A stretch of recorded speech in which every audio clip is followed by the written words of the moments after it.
Ассаламу алейкум достор, каналга катталып лайк басканды унутпаңыздар. Ал эми биз көпчүлүктүн суроосу боюнча Деспасито комузда үйрөткөнгө аракет кылдык.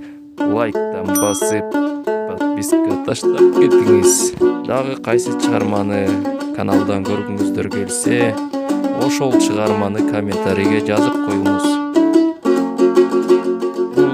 Эки позициядан чертилет. Экинчи позиция жана бешинчи позиция. Экинчи том жана бешинчи томдон чертилет.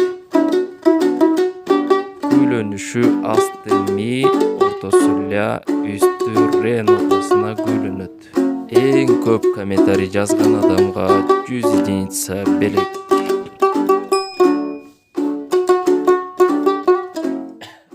Ми, ля, ре. Бул 3 нотаны чогуу басабыз.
Бул ноталарда чогуу басабыз, аккорд кылып чертебиз.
Үч башка ритмде чертебиз, эки башка жана бир башка.